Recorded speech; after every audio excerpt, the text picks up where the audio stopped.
801 in Edmonton. Kevin Karius, Duke of Delburn. Josh Fenwick with you here on a Tuesday morning. So glad you could spend some time with us here on Sports 1440 AM radio. Time now for On the Mark, brought to you by Northgate Chevrolet Buick GMC. Spring is coming. Well, it's here. We hope it's here. And so are the Corvettes. Come see the vets inside Northgate showroom and get 0% financing. See more at northgategm.com as we welcome in Rogers Sportsnet.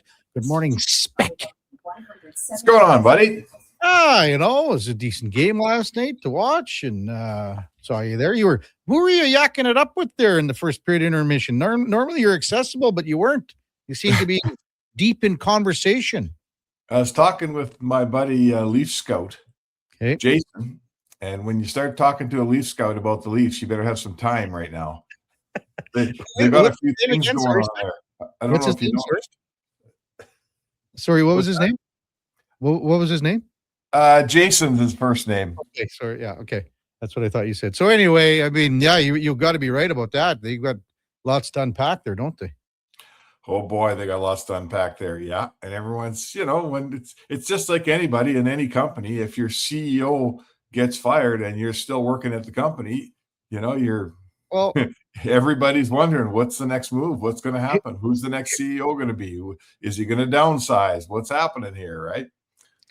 Here's a bigger question, and maybe Jason, maybe he lives in Edmonton, I don't know, but your team just finished 20 points back of a playoff spot. What the hell is he doing here in Edmonton doing some scouting?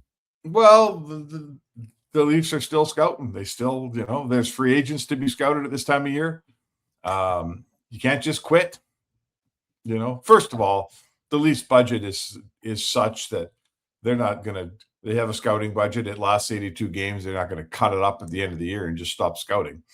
So, and yeah, he's a Western Canadian guy and a really good guy and a smart guy. So, I don't know. I mean, we could talk about the Leafs all day, but I'm not sure anyone wants to hear it. My quick opinion is they're too big to win. They got too many people. They got too much stuff. They got 6 GMs, and now they're looking for a new one, and they're going outside the organization, or 6 assistant GMs, I should say. You got 6 assistant GMs, and you're looking for a new one. You don't pick any of them, and then you hire a firm to find your next GM. See, what you should have said, Spec, what you should have said, yeah, he's probably here looking at McDavid, down the road. The Leafs might be looking at something. Yeah, no. Yeah, anyway. I mean, to me, there's not – what are you scouting on this team? You're not – no one from Colorado is going to play in Toronto, for one. They have no one that's worth their salt that goes there. The only guy that I could see them scouting to sign next year would be like Jack Roslovic. I don't know. Yeah. I mean, there you go. That's a guy right there. There's a free agent, a pending free agent, perhaps. Oh. I mean, listen, that's just the business. It's up to for the people out there that don't know, like a scout like Jason would have a territory. He'd have some NHL teams would say you got 6 NHL teams and you have their AHL affiliates. And you need to know every player on all those teams. So when a trade comes up and the GM phones you, you're not guessing, right? You've filed reports. They've got your reports on all these players. They know who everybody is. So he's just a guy doing his job, man. That's all he is. And probably doing a pretty good job. Just giving him and you the gears. That's all. Mm-hmm. So, hey, last night, if the Oilers get goaltending like they've had from Connor Ingram, and we mentioned his stats in the last 7 games. He's 4-2-1, goals against 2.07, save percentage 924. You get goaltending like that. They haven't had goaltending like this for a long time, Spec. No, that was my takeaway from last night's game. At this time of year, the questions we have about the Oilers are always start with goaltending and move to the ability to play a solid defensive game, the ability to keep pucks out of their net. The offense, I mean, first of all, they're missing 80 goals in their lineup. Mm-hmm. The offense is going to come. I guess I'll say this to you. If the Oilers don't figure out how to score, then, they're not going to win playoff rounds. But guess what? They always figure out how to score. They got the most talented scorers around. So, to me, they've scored 1 goal in the last 2 games, but they've only allowed 2. And they're in, and Draisaitl and Hyman are on their way back by the looks of it. Yeah. I think that they're in pretty good shape heading into the playoffs. If they're going to get goaltending like this, like you just said, all of a sudden this is a mighty good team. They got a real goaltender in here that can make, that can carry you through some playoff series. Oh boy. I don't mind what I see at all. That 5-on-3 power play spec, they had a couple of little looks, but not as much as I think people, on the bench or, the coaching staff or the players on the ice would have wanted. Is it just personnel because there is no Leon? There's Well, no did what do you Bouchard shoot a puck? Yeah. And I'm not even saying that it's necessarily his fault. I mean, I do reckon I do. There was one spot where he should have shot a puck and he didn't. But more so, I think you have to redo a power play that's focused on getting him pucks to shoot and tell Bouchard, this is what we're trying to do. You're our end game. When it gets to you, hopefully you got a lane and fire away, because they're still trying to score. It looks to me anyway, they're still trying to score goals like the same way they did when they had Draisaitl and Hyman, and it's not working. Lots of fancy passing around the outside, nothing's happening. Their net front isn't great.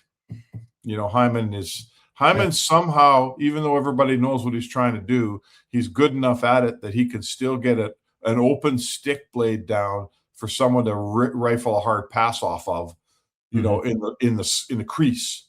Whereas they're not getting that option's not there right now. Obviously, the option of Draisaitl, off to the side, it's not there. Mm-hmm.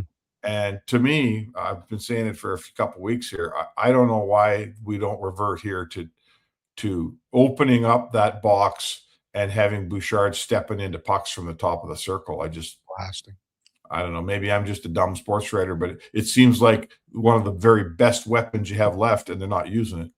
Well, they had a power play in the second period too, Spec. And the one thing I noticed was that put Coles in, who's your net front guy. He was on the perimeter, and he was further away from the net than Bouchard was pretty well the entire power play. Yeah. I know guys can get out of position and you're cycling, but I mean, just go to the net, have two guys in front or whatever, and figure it out from there. But I didn't understand that one. Well, they don't if you don't have the power play tools because guys are hurt, sometimes you just got to give yourself a chance to score a lucky goal. And the last two games with Forsberg and Wedgwood, they haven't been in the goalie's eyes at all during the game. You can't get a goal that bounces in off your shin pad if you're standing on the far edge of the circle, right? And you can't get a lucky rebound if you're nowhere near the cage. So I think you have to realize what you have, and you have to dumb your game down a little bit, frankly. You still have McDavid out there. He's going to find guys, but the goals have to be less pretty right now because two of the guys that score nice goals aren't in your lineup. And, Hyman's coming back, it sounds like, against Vancouver, but it really is time for this power play to quit standing around and looking the same way it does when Draisaitl's on it. They got to change some stuff, at least more overtly than I can see. Mm-hmm. And just what happened last night. So Vegas won, LA wins. All of a sudden the Kings have won 5 in a row. Spec. No one knows where anyone's going to finish here yet. But I mean, if the Oilers can beat Vancouver, they'll. The worst case scenario is that they'll be in 2 or 3, I believe, right? Because they'll be at 93, and Anaheim can still get ahead of them with a couple of wins. But I don't know. You've asked this question, and they've answered it. Like, it doesn't matter to them, it seems. But like, first place in the division is probably not going to happen now. Well, a couple things. I don't think the Kings. I wouldn't predict the Kings will win their last 2 games. They're not going out in a 7-game winning streak. Yeah, but they got crap teams they're playing, Spec. I know. I'm just saying. Mark my words. They'll lose one of them. All right. Or lose a point. Now you got to win the game against Vancouver. The only thing that really matters and it really resonates in that dressing room is we can't finish 4th. Mm-hmm. No one wants the 4-hole in the Pacific. They're going over to play all the way through the Central. Like, that would be foolish. If they ended up in that position, that would really be wasteful because I don't think you're coming out the other end of that. So it comes down to you got to beat Vancouver, and you don't have to go through the Central. If you play Anaheim and you open on the road, these guys don't mind opening on the road one bit. If you play Vegas, so you play Vegas. You played Vegas 2 other times, and you beat them in 5 last year. Yeah. There's just one thing that can't happen here, and they've put the Oilers are now in a spot where they control they control that one thing. If they beat Vancouver, they won't be fourth. And let's see what all the other teams do. They might beat Vancouver and get second. The possibility exists that if you beat Vancouver, you finish first. Mm-hmm. That still exists. So, I'm not telling you, this is the games in November and December and January and February when they were, sleepwalking through weeks of hockey here.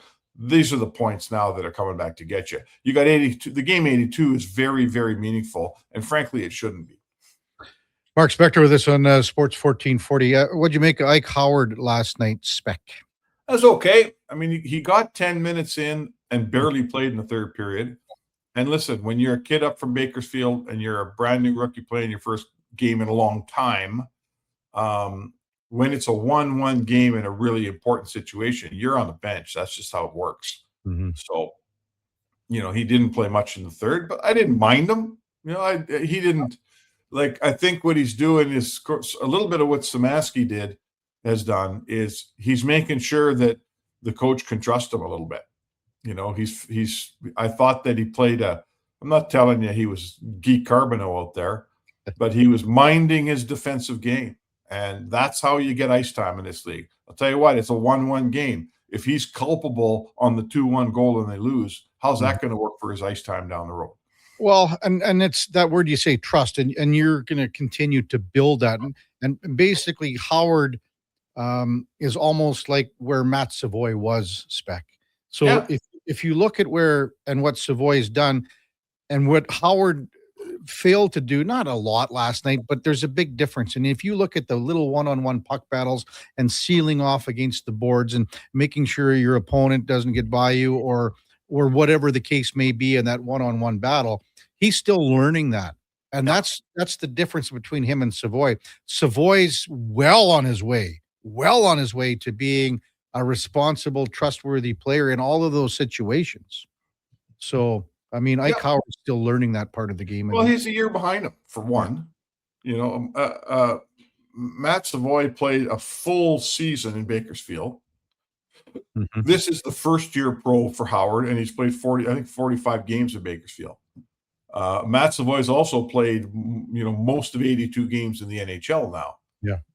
So he's a full year of pro hockey ahead, and they're both 22 years old, I believe. But, Howard should be behind him. So that's fine. I got no problem with Howard's, the arc of his career at this point. And now he's just got to sort of deliver on the, take these lessons, learn them, and improve steadily. Like if he improves the way Savoy has, we won't be grousing about that a year from now, but it doesn't happen. The guys just don't come up from the minors and light it up here, especially at this time of year. Colorado's a really good team. It's hard to score against them. They only scored once last night. So people who thought that Ike Howard's going to ride in here from Baco and he's going to fill up a highlight reel, that's just not realistic. The other thing is I think it's driving the coaches nuts and the players. Like that's 3 too many men on the ice penalty now, Spec. And what? They have 2 in San Jose, 1 more last night. I don't know where those came from. I don't know either. That's, I mean, is it a facet of some guys in the lineup that aren't usually in the lineup? Is it a facet of the lines are completely different than they normally have been? I don't know. They're all pros. There's no reason for it, right? I suppose we could find excuses, Kev, if we looked hard enough, but these guys are pros. There's no reason to have that many too many men penalties in 2 games. Exactly. It's funny how, when you're running the bench and like even last night, before the Connor goal, Hackstall threw out basically his third defense pair against the McDavid line. He didn't have to do that, but he put Sean and Blankenberg. So it's funny how all of a sudden something on the bench and everything's going a million miles an hour, man. Well, it is. It's not so easy. Like, right. Everything's going a million miles an hour. And of course, Hackstall didn't have last change. So, he's looking for the right spot to put that last pair out. And Knobloch says, hey, wait a second. Those guys are out. I got McDavid rested. So might have come out of a timeout. Might have come out of a timeout. Was it out of a timeout? Well, if you're going to put your third pairing out of a timeout in Edmonton, you're getting McDavid's line. That's the whole thing. So that's what I mean. It's like it's just something that that probably wasn't noticed a whole lot last night. I'm gonna have to check Well, to see, make sure it you wasn't. know what? Maybe if I'm Hackstall and this game doesn't mean anything to my team, we're partway through. We've played really well. We're missing like 4 key players on our team. Maybe I want to give those guys a shift or two against McDavid. Why not? They survived it well, right? Good All to right, know. Spec, we'll enjoy the day off today, away from Yeah, the. what happened there? Like, What? you're the only guy working today, Kev. What are you talking about? Well, you came on just now. You got to do probably Gregory later. No, come on now. If you call this work. Hey, we're not swinging hammers, baby. We'll see you down at the ring. Hey, I got to talk to you about that Barney thing tomorrow too. Oh yeah, okay, sounds good. Okay, sounds good, Spec. Okay, buddy. Mark Spector from Rogers Sportsnet on the mark, brought to you by, powered by Northgate Chevrolet Buick GMC. This truck's for you. When we come back, Frank Seravalli from Victory Plus TV on the Kevin Karius Show with the Duke of Delburn and Josh Fenwick on Sports 1440 AM radio. We're streaming on YouTube, X, Facebook, Instagram, and Twitch. All right, welcome back to the big program. 8:21 in Edmonton, just awaiting the arrival of one Frank Seravalli from Victory Plus TV. Not Fred texts in at 833-401-1440. The too many men on the ice penalty was Nurse jumping on for Ekholm as Ekholm peeled off to grab a puck that was, I think a puck means close, that was dumped to the bench. You could see the frustration on Nurse's face when he jumped, and Ekholm went for the puck, trying to anticipate a player coming off. Yeah, well, sometimes you get burned on them, but 3 in 3 games, too many. Denny, too many. Dallas says Bud Colson had the easiest tip in the world. Whiffed on it. And I disagree, Dallas. The guy should see some power play time. I mean, he's a 20-goal guy with the injuries. And I guess you kind of say because he's there because of the injuries. All right, time now for the headliner of the day, brought to you by Mr. Rooter Plumbing. Stepping up to the plate so you won't have to. For all your plumbing needs, go to mrrooter.ca as we welcome in Frank Seravalli from Victory Plus TV. Good morning, Frank. How you doing, Kevin? Good. How was Vegas, big guy? I was good. I guess a tough run at the tables to end the trip. Ooh. But really? I had a fun week. You know what's funny, Frank? I thought of you because for some reason I was flicking through the channels late at night when I crawled into the old fart sack, and The Hangover was on, and I thought, this maybe is Frank right now in Vegas. No, I think I had 1 espresso martini in the entire trip. How much was that? Like $80? Yeah, that's kind of why I was like, all right, this money's better spent at the tables. Yeah. Hey, so what'd you make of the Frozen Four then anyway? It was an unbelievable place to host it. Really, Yeah. like it should be there should be a rotation. It should be like the British Open. Tampa, Boston, Minneapolis, throw in Vegas. I wish the game would have been on Monday night. Just like a true basketball. Final Four. Well, like Saturday, basketball, Monday. something like that. That's the only thing that I was kind of looking for, I guess. Well, the difference is in Canada, you wouldn't have seen that it was wall to wall national NHL TV here, like morning or early afternoon until night, and Frozen Four was wedged right in there. It was pretty awesome. Yeah, I mean, and again, I agree. To have it in Vegas is something new, something special, and maybe they go there again in a couple of years. We'll see what happens. Hey, Philadelphia Flyers, Frank, make the playoffs. It's a hell of a story. Pittsburgh's a hell of a story. Buffalo's an outstanding story. That's 3 great stories in the East to talk about. Yeah, and the Flyers might be the best story of all. Think about it from this perspective. The Flyers were 9 points out of the second wild card spot, meaning the final playoff spot on March 10th. They became the first team in NHL history to make the playoffs after facing that large of a deficit through 60 or more games. Unreal. Now, to be fair, it took an epic collapse at the exact same time from the Detroit Red Wings and then the New York Islanders, who fell flat on their face.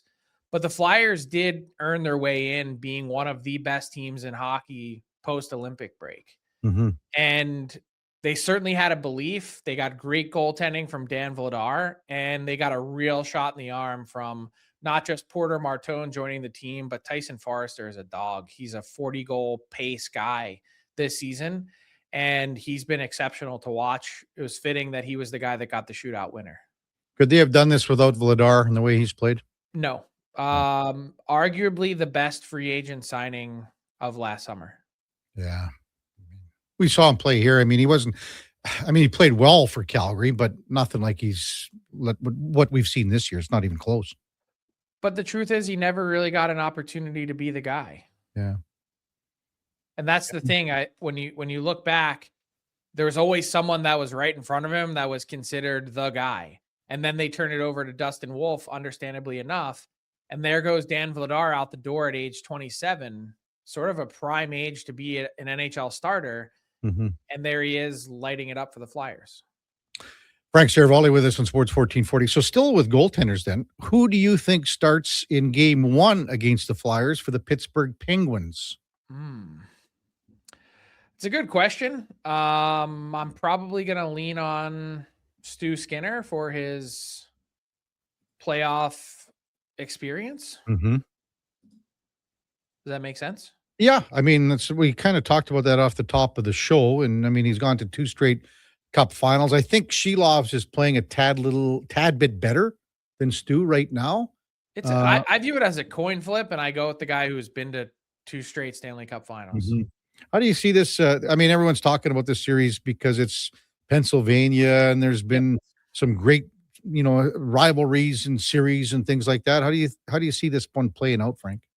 Honestly, I view 2 fan bases that were once at each other's throats. This is going to sound funny to say, but full of gratitude.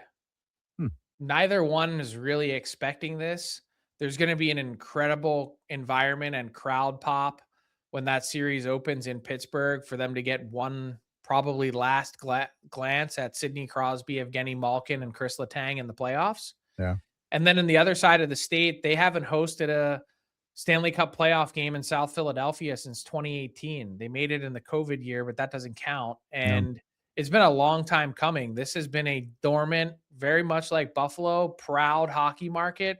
It was nice to see the building completely full, not an empty seat.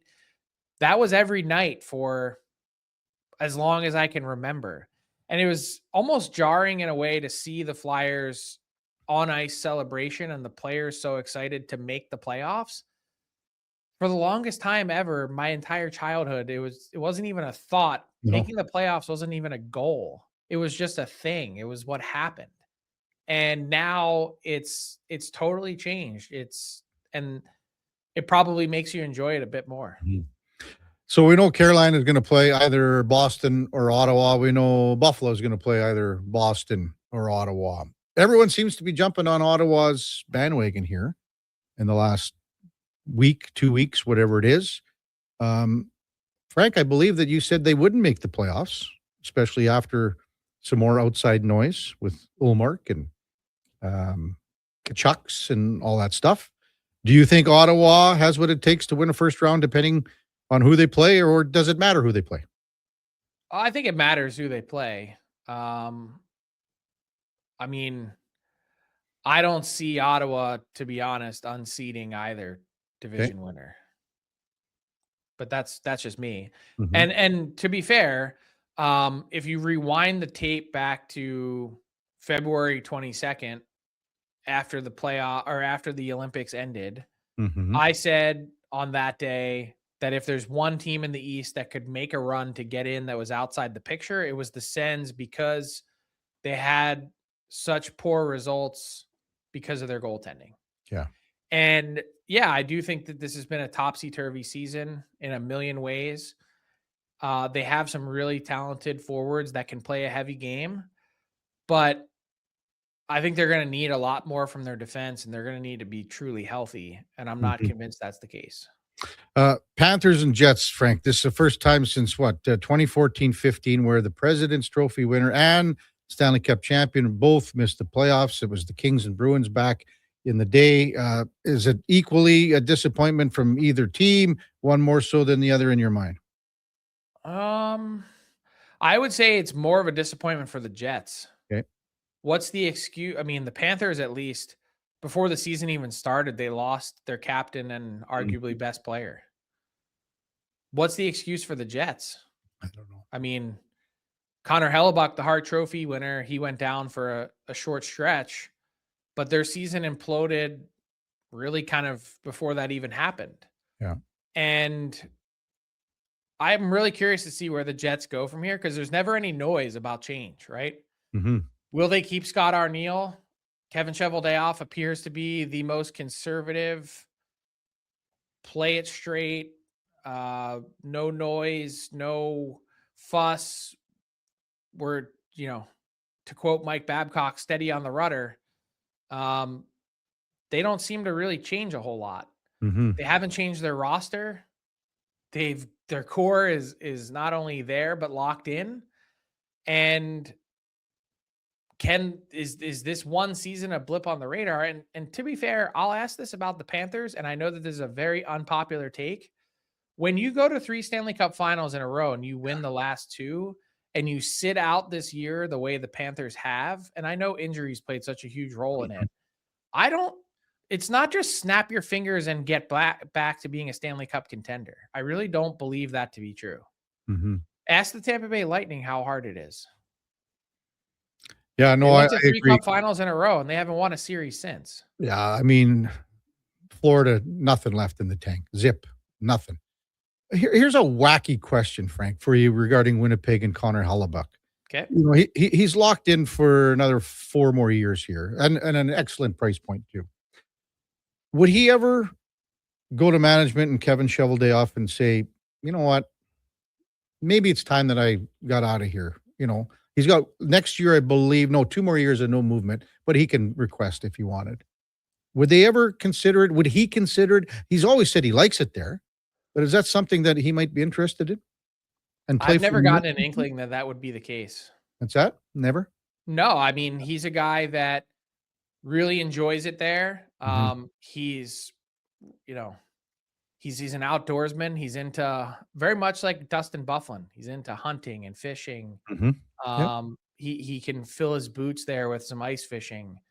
I just think he's a pretty laid back, different cat. And I think Winnipeg has suited his personality pretty well. Not only that, but I think there's an element with all those guys in that core, Mark Scheifele included, that they feel like there's, unfinished business that they have to break through, and they're going to need help to do it. They're probably not going to be able to do it on their own. And it's amazing that this core that for the most part has stuck together, and I was with them for all 3 rounds in 2018, that they haven't gotten back even to the West Final yet, considering the success that they've had at varying points in the regular season. Mm-hmm.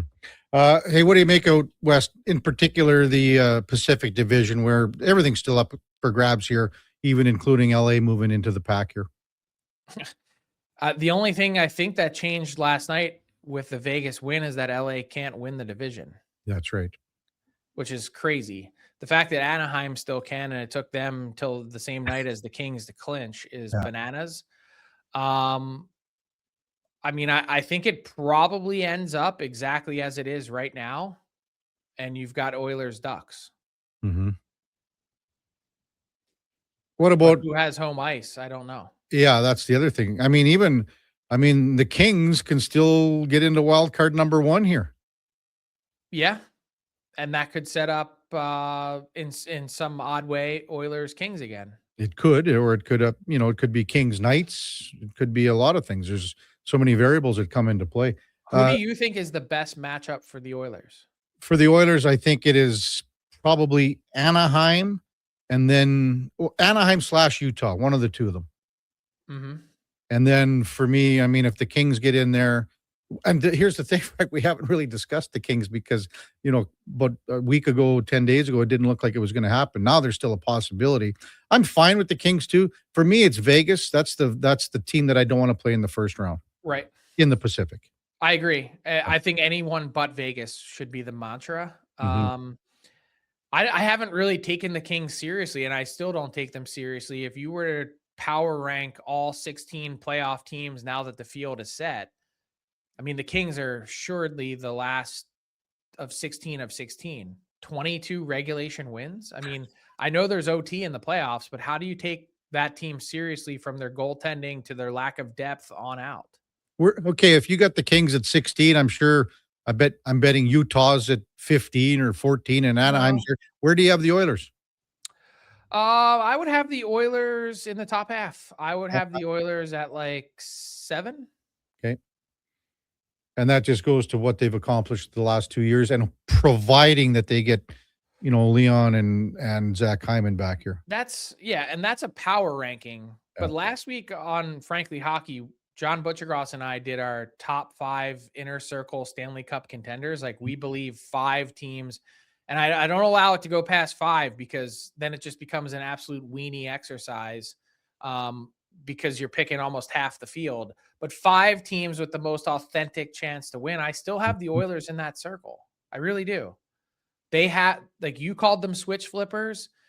They've got this know-how when it comes to the postseason on how to win and how to turn it on. Evan Bouchard has had his best season to date. Getting a healthy Leon Draisaitl back would be humongous. And let's roll the dice with Connor Ingram. He can't be any worse than Stu Skinner. Well, Frank, it's going to be an interesting couple of days here. And on Thursday, maybe we'll know a little bit more when we talk to you. I got to share a text from Ev Chizowski, Frank. Sent me on Saturday. Barry's son, Kyle, as you know, freshman at Denver. Denver won. Kyle got the winning goal against Wisconsin, and the whole family was down there. They sent a whole bunch of pictures, and it's Barry's son. Nice. Barry's son, Kyle. So Edmonton rep, and a lot of, hey, how many Canadians on the Denver team? Half? A lot. 11 or 12. Yeah. Including the goalie. That's right. Frank, good stuff. We'll talk to you on Thursday. Have a good one, Kevin. Frank Seravalli, Victory Plus TV, and our headliner of the day brought to you by Mr. Rooter, knocking your plumbing problems out of the park. That's mrrooter.ca. Text rolling in 833-401-1440. Jay in Victoria, our buddy, sent this one earlier. I missed it. Sorry, Jay, but he couldn't agree more with Coles. It needs to be net front. He was net front on the 5-on-3, but not on the 5-on-4, which didn't make sense to me. He says, I hope Pods gets his 20th on Thursday, but I'd rather take a couple of playoff goals once the playoffs start. When we come back, maybe we'll hear from Oilers head coach Chris Knobloch. Also, Matthias Ekholm had some good comments last night. That's all straight ahead on the Kevin Karius Show with the Duke of Delaware and Josh Fenwick on Sports 1440 AM radio. We're streaming on YouTube, X, Facebook, Instagram, and Twitch. All right, welcome back to the big program. 8:42 in Edmonton. Kevin Karius, Duke of Delaware, and Josh Fenwick with you here on a Tuesday morning. And the Oilers close out their regular season schedule on Thursday against Vancouver here. There's so many personal milestones that could be achieved, and hey, it's not about that, and the team knows that, and everybody knows that. But when a guy has the opportunity to score 20 goals, like a Vasily Podkolzin, like a Ryan Nugent-Hopkins, he's at 19 as well. Even on a bigger spectrum, a bigger scope, Connor McDavid gets to 50. He's at 48 right now. He gets to 50. I mean, I think you got to say that he's the Hart Trophy winner, especially with everything that's happened down the stretch here with no Leon Draisaitl, and Connor's game is what it is. And, he's leading this team to, try to solidify where they are, first, second, third in the playoffs. So I think Connor McDavid absolutely would be, strong consideration for the Hart. I mean, Kucherov is there as well. We saw McKinnon. Maybe Celebrini falls out because they didn't make the playoffs in San Jose. But again, he's 2 goals shy of 50. That's a big, big mark for him. He's at 134 points. If Podkolzin could get to 20, if RNH could get to 20, that would be 7 20-goal scorers on this team. And that shows a lot of depth when you think about it from where they were before. I think it's 91 where they had 8 20-goal guys. So it's been a long time since they've had this kind of 20-goal scoring across the board.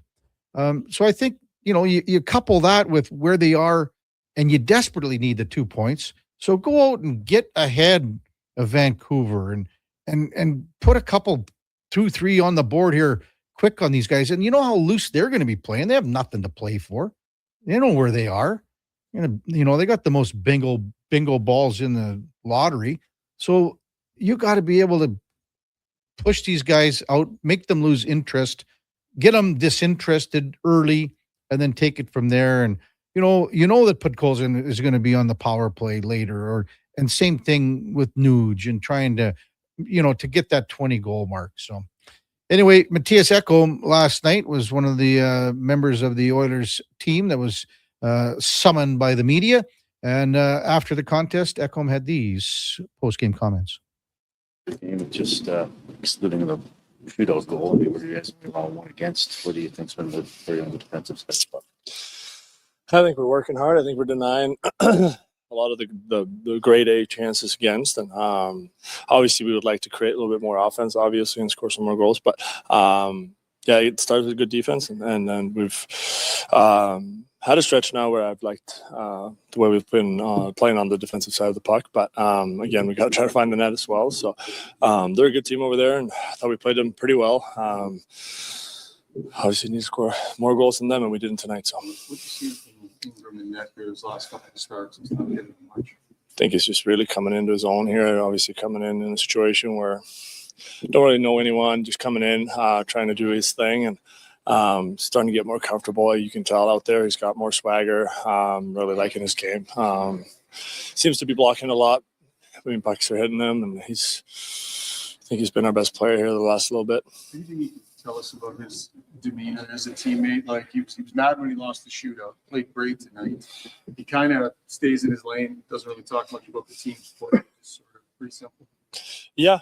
I mean, what you see is what you get, kind of thing with him. He's always worried about himself, and obviously he takes a big responsibility. He knows his position, and I thought he was amazing tonight again. And sucks that we couldn't pull out a win for him, but I got nothing but praise for the way he's been playing lately. So you guys have last two games, you've only scored one goal, but you've only given up two.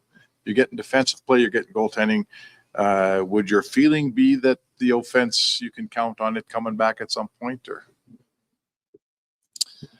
Well, I'm certainly not sitting there thinking that. I think it is within the room where the lineup we have right now. We got to find ways to score more goals. But obviously we got some guys out, but every team does, and we have to deal with injuries. That's part of it. So I think we got a strong lineup in here that all can score goals, and it's just a matter of, a little bit of a slump these last two games. But again, as long as we take care of the D side, we're still in games, and we have been in both of these. So it's you got to keep building, and playoff hockey is different than regular season in that sense. You got to be able to keep your own net the goals against down. So I think we're doing a good job there, and kind of start there and keep building. Yeah, it looks like game 82 will be meaningful in some sense for you guys. It's not going to be a throwaway game probably, and then followed by the playoffs. So you're pretty happy with where your team's at in that area of goaltending and defense? Yes, I would say so. I definitely think we've taken strides. If you look back a couple months, we were nowhere near this. So I'm definitely liking that part of the ice a lot better now. But obviously our game is always a building process, and we just got to make sure that we keep that down and not sacrifice that for offense. That's Matthias Ekholm. Had a text in from Nails. How did Matthias look last night health-wise? I think he's just fine. Matthias Ekholm played a fair bit last night, shorthanded, obviously. The two horses shorthanded for the Oilers were Connor Murphy and Darnell Nurse. Both played approximately 5 minutes of shorthanded hockey. There were seven power plays.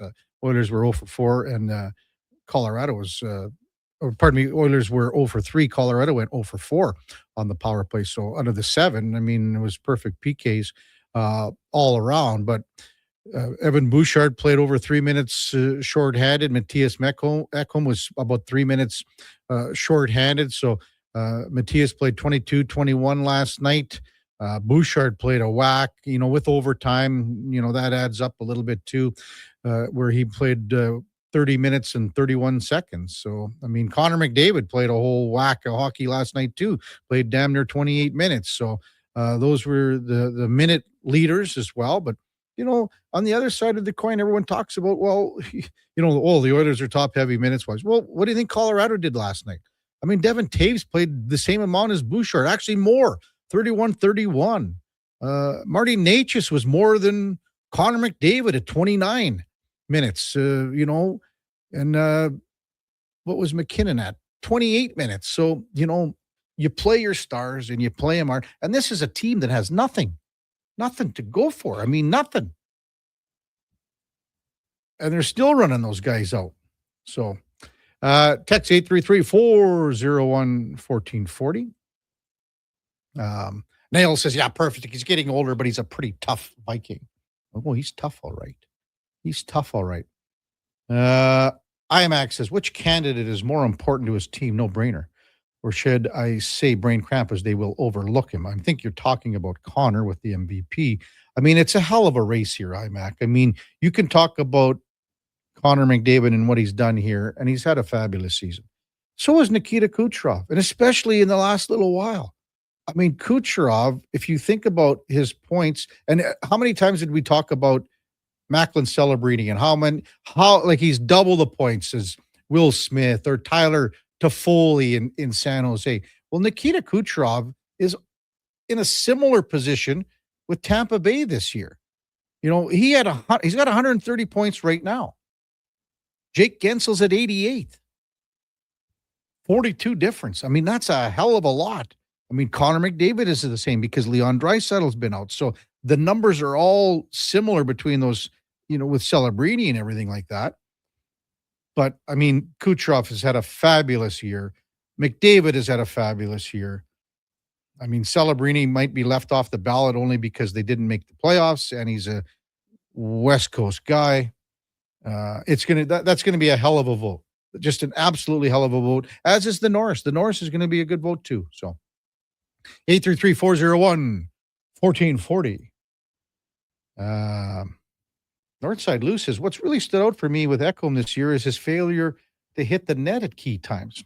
I don't know if I've noticed that as much as you're saying here, Northside Lou. How many times have we seen, and he's done it many times because he picks the corner just perfectly. Ekholm comes in from his left point position, gets to the top of the circle, kind of in there, and absolutely rifles one. Top shelf, top corner. I mean, it was a really, really good slap shot that he's showed us since he's arrived. Tiger says, is Nurse's play just more of a mindset with Murphy?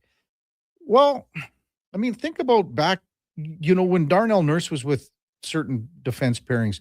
And for a time there, especially, in the first playoff run, Cody Ceci was beside him. And, he's played with other guys. We all know that. He's played with Evan Bouchard. But there's just something about a certain player that's able to partner up with you where you feel calmer, you feel more attuned to what you're trying to do. I like, the fact too, like sometimes depending on who Darnell's partner was, Darnell would move the puck up and just as soon as he would have it in his own zone, he's going to move the puck. That was his mindset before.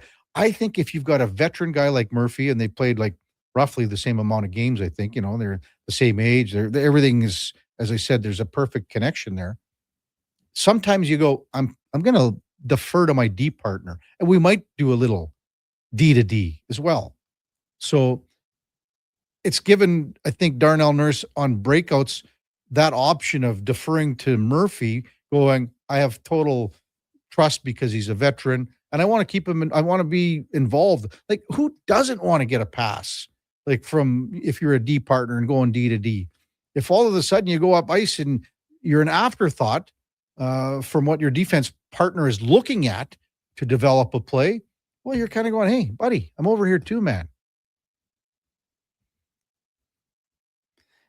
Lance says, the Columbus Blue Jackets have officially been eliminated from playoff contention. Let's take a look at Werenski's stats in the last 10 games, the most important stretch of the season. 1 regulation win, 4 points, -4. 5 takeaways, 9 giveaways, 42.9 goals for share percentage. This deserves the Norris. Listen, every guy that's up for this Norris award has some warts. Every guy, Lance. Evan Bouchard has them. Werenski has them. Makar has them. Hughes has them. Hudson has them. You know who's getting a lot of legs recently is Rasmus Dahlin. Maybe he comes into the conversation as a top 3. Top of the hour, we've got another stirring rendition of Cam and Eggs, courtesy of Cam Tate. We'll check in with Brendan Menard, Sherwood Park Crusaders coach and GM. They defeated Blackfalds 4-2. They're going to be in tough here. Now, Brooks defeated Spruce Grove in 4 straight. So this is going to be a very tough task. There's no question about that. But you never know, and we'll see what Brendan has to say about this upcoming series. In the 10 o'clock hour, we're going to talk a little soccer with Christina Litz, Northern Super League president. It's season number 2. Also, Christina and Diana Matheson are in town for a screening, a premiere, a showing of a flick called The Pitch, which is at the Citadel, I believe. So we'll discuss that. And then the con man, Connor Halley, will slide in at 10:20. Before all that, time now for a Sports 1440 update, brought to you by AWS Welding Supplies in Nisku. Product sales, servicing, calibrating, free same-day delivery of in-stock items to Leduc, Nisku, and South Edmonton. Your one-stop shop for all things welding, awswelding.ca. Here is the Duke.